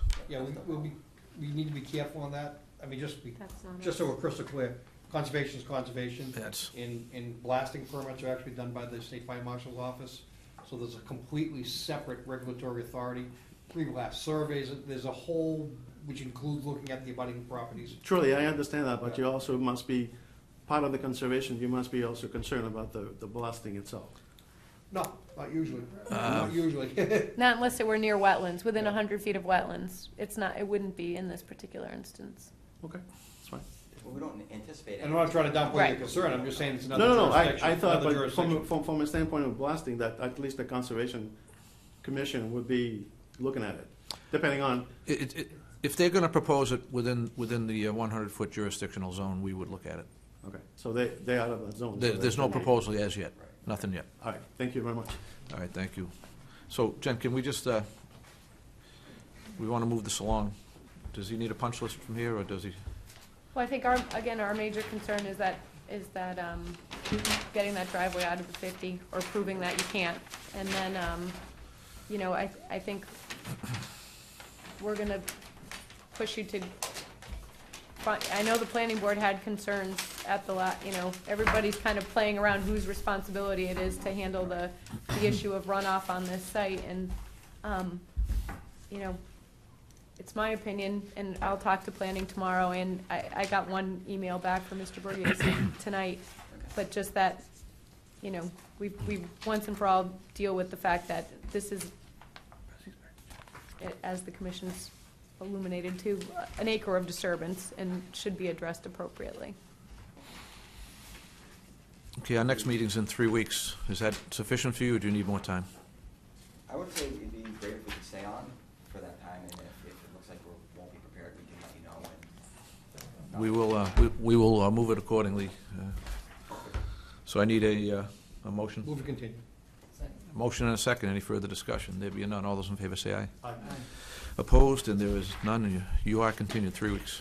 Thank you. Thank you. And we'll be looking forward to the comments, I assume will make their way to us. Yeah, oh yeah, most definitely. Well, I'll try, now that you've been before us, I'll copy everybody every time I say anything. Awesome, 'cause I didn't see any, we're looking at. I was emails. just commenting, because I had just gotten the review letters, so I was reading them today and deciding how I was gonna comment, so sorry it was so late, otherwise Oh, I no would have problem. included you.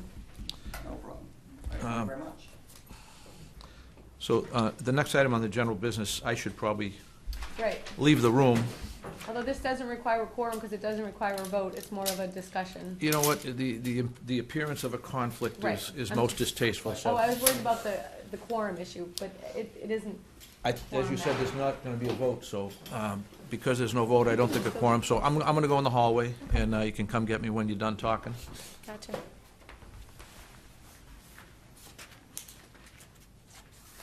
Does anybody actually review Robert's rules? Will they give the show that we're standing in a recess and return to full session? I think lacking a full quorum, we just can't act. He just, yeah, all right, so, yeah, we can just chat while one of our members is out doing something. Hello. I forgot my stand, I'm sorry. I have a tripod, do you wanna use it? Beautiful, sure. I can also just kinda hold it up, actually. So long as the camera can get it. Can you Yeah, see, there he's is- got it, he's giving me the thumbs up, he's got it. He's got, yeah. Good, thank you. Oh, I'm good, thank you. Hi, Vanessa Johnson Hall with Essex 10 Greenbelt, back again. So this is an application we have in with the Community Preservation Committee, as you heard a couple of weeks ago, to acquire the Fish Place parcel, which is everything you see in yellow. Right here, it's 9.6 acres, about 2,000 feet along Mosquito Brook, which is headwaters to the Ipswich River.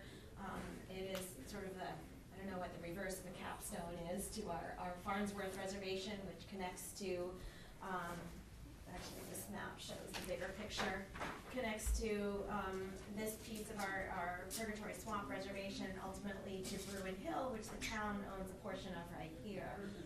And what makes this an incredibly compelling conservation piece from a public recreation perspective is the fact that it would come with this access easement right here. So if we're able to buy this parcel, we being the town in Greenbelt, this access easement would come with it and would allow a connection to the town's Foster Farm conservation area, which doesn't currently have a conservation, direct link to this whole portion of conservation land right here. So the Community Preservation Committee asked me to ask the Conservation Commission for a recommendation on ownership scenarios for this. Because community preservation funds would be involved if we're able to successfully negotiate an acquisition. The town has to have an interest in the parcel. Both a conservation restriction and the fee interest in the land qualify as interest. Not both, but one or the other. Right. Either one would satisfy the qualifies. requirements. Yes, that's right. Of, Okay. of community preservation funds. Greenbelt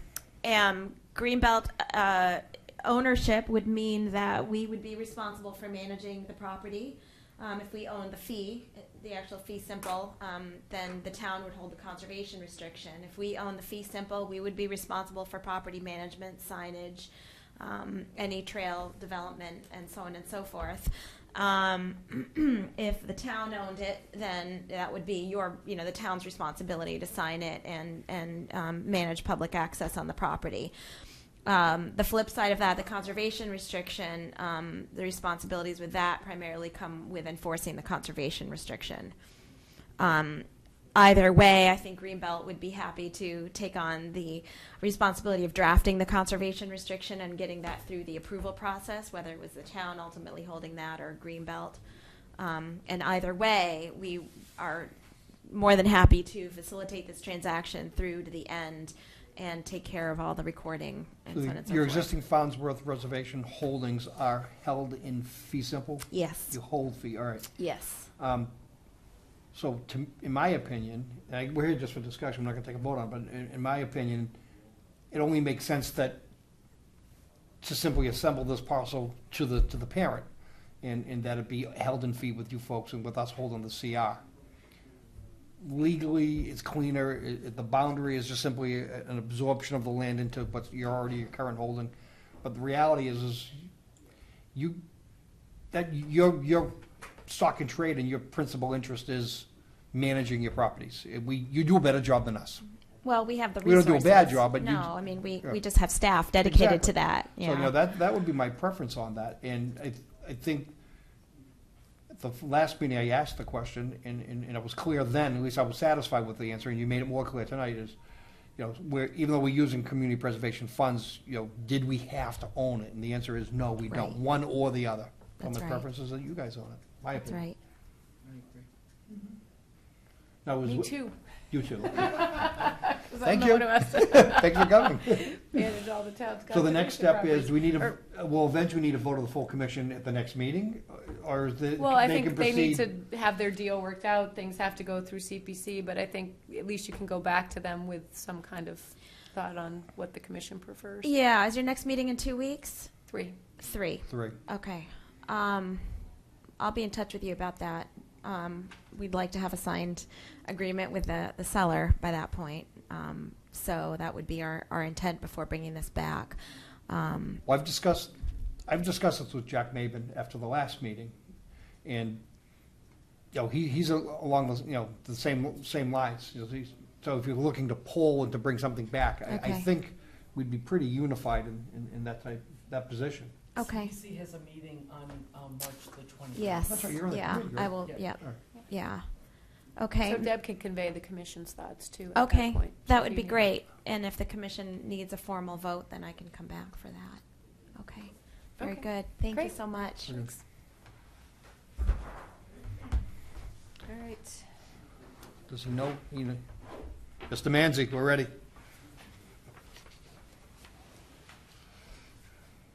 Al? You're back.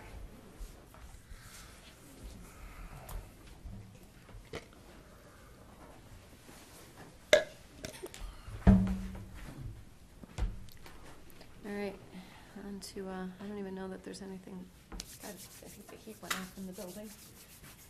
The heat went off in the building. Heat's off. Takes me about 3 I hours think- to note it. I think the heat may be on, it's just that cold. Okay. All right, let the record reflect on that. Next item on the agenda, 242-1384, a COC request for 1980 Turnpike Street, Elm Square. So, this is the 3 condo unit out on, I'm sure you guys, this was permitted through you probably ages ago, but anyway, Opposite Sullivan they, Street. yeah, they, when sewer went down 114, these guys did the filing to hook up. Now someone's trying to sell a unit in there, and there's this open order of conditions, and guess what? It's still a functioning septic system. They never Passed Title connected. V, and they never connected. There's something in the file about they did a Couldn't- sign, but. They couldn't swing a deal. Right. So for whatever reason, they're not connected. They passed Title V. I have a copy of the Title V report, so there's not some kind of system sitting in failure out there that we should be forcing someone to put a system in. So they filed their own separate notice of intent, or was it part of the overall filing when it came down? There are 3 condo units out there, because one is selling. They're, Right, but yeah. they're looking for a partial? Or No, I said we wouldn't issue a partial because all the owners this is one filing for one, For system. that building, okay. So I just said, get the whole, but it's an invalid, work never done, so it doesn't even matter. Fair enough, let's go. Yep. Do a COC. Doug? 242, 1384, 1980 Turnpike Street. Second. Motion and a second to issue a certificate of compliance for 2421384. Any further discussion? There being none, all those in favor say aye. Aye. Opposed? It's unanimous. Thank you very much. Good So I job. will get that out tomorrow. Oh, that's fantastic. Okay, thank you so much. All right, 2421588, an extension request for 464 Appleton Street, Norse Environmental. You don't think patiently waited back there, and I've tried so hard to get to you. I appreciate it. I've been throwing people out of here wholesale just to... I've noticed and I appreciate it. So this is the Regency Ridge subdivision, and we've already requested one extension from the commission. So this is the second one-year extension, and it would be the last. Oh, it is the second. Did I tell you it was the first? Oh, Yes. it is, I did. I said it was the first. I thought Permit Extension Act had this up until... You know, I have to check the dates, but I think it might have been after the Permit Extension Act, the Okay. actual So, permit. before you go too crazy with your presentation, is there It any doesn't reason, matter. is there any reason why we should not issue They're the... entitled to one- at least No, one extension. they get another one-year extension. Yeah, If it so- is the second, it's their last, and they have to finish up. Okay. Most of the work in jurisdiction is done. So, Final stabilization, paving, all that kind of thing is really all that's left in jurisdiction. The house lots they're developing now are all outside of jurisdiction, so worst-case scenario, you get a COC on what's in jurisdiction, or, you Right. know. But so we're ready for a motion. they do their Move that we monitoring grant all a the time. one-year extension for 242-1636. Motion and a second. Any further discussion? There being none, all those in favor say aye. Aye. Opposed? My motion, I misstated, it's 1588, I said 1636. It's unanimous. Thank you. You're extended. Wonderful. It was worth waiting for, right? I'd say, Yeah. make my client happy. That's, there we go. All right, 242-1636, a modification request to 90 Mollytown Road. So I brought it really bad. The download you sent me did not come out well for the display. But the basics of this one, and Maureen Yep, nicely brought you all full-size plans, very nice. is that they want to extend the patio that's on the property now. It would still be outside of the 50-foot no-build zone.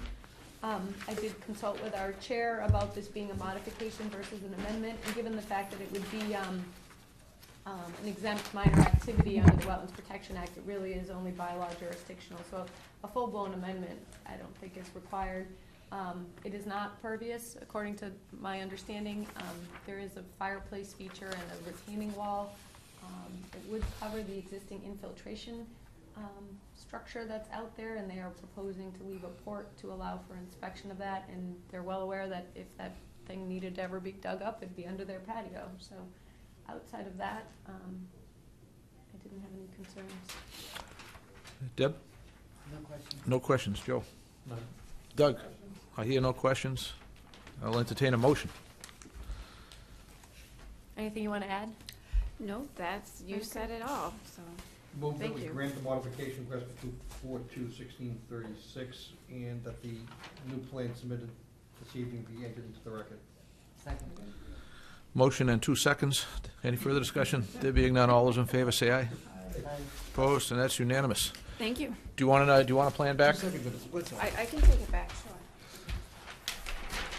I know they're expensive.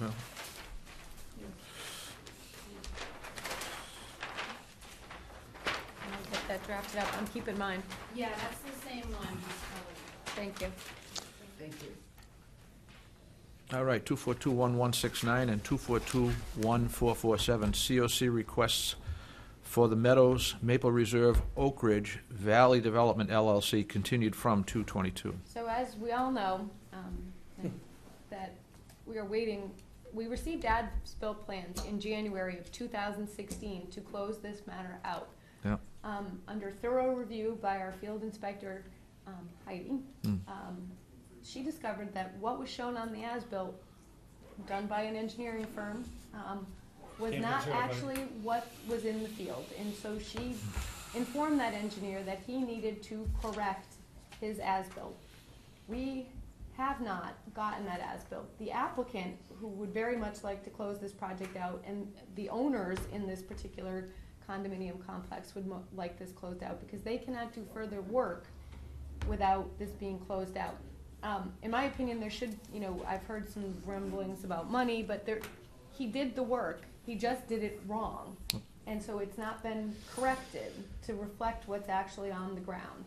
And so, I have a problem with this. I really do. I have a real problem with but, this. well, I have no leverage with well, him, well, and the applicant. Well, hold on. Well, Hold on. I do have some leverage. Hold on. There's such a thing as the Board of Registration. Exactly what I was gonna And, go. and I am absolutely, I'm going to encourage this commission To file a formal to complaint. file a formal complaint and request for an investigation to the Board of Registration into this stamp holder. This is outrageous. There's no room for this. We rely upon this information. Absolutely, I don't care who it is, I don't know who it is, I don't care who it is. Okay. And unfortunately, the property owner whose land is encumbered by our order of conditions, and we can't close out because we don't have the information, doesn't make it our concern to be complacent and to grant it. I think. I feel like we're I think we deny it, mandated, and all that does is fortify their case. we're mandated When they reporters. file. We're mandated reporters. We can't accept that. We just can't. It's not acceptable. That's one of the things that we have to take notice of. So I'm clear, the physical condition is not environmentally a problem.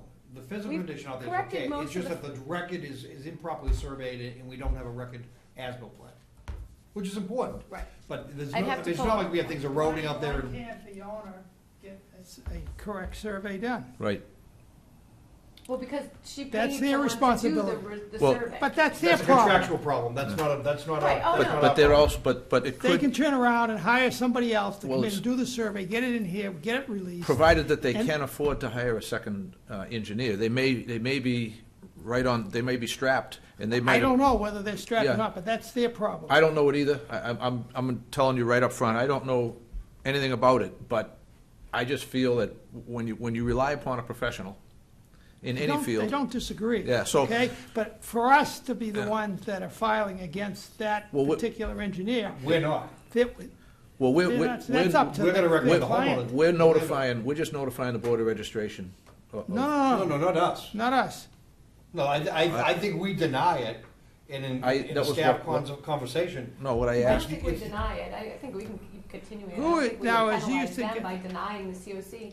I think we let them Take no know that action. they have Sorry. recourse. Now, what's against this Merrimack particular- Engineering's responsibility in this? They told me they were gonna have this for 1 week. I got an assertion from the, company owner, I don't know if that's his title, but that we would have an as-built plan in hand 1 week So is prior to Merrimack this meeting. Engineering the company that's Correct. not getting the work done? Correct, So they're the ones that made the errors? right. Okay. Well, that's up to the owner. Are they disputing? We tell the There are owner, errors on it, we're or not, they- without, No, they say they need to go do additional survey work to make the plan correct, but we got an as-built plan, as he's noted in emails to me. We got one, it just isn't correct to what's out in the field.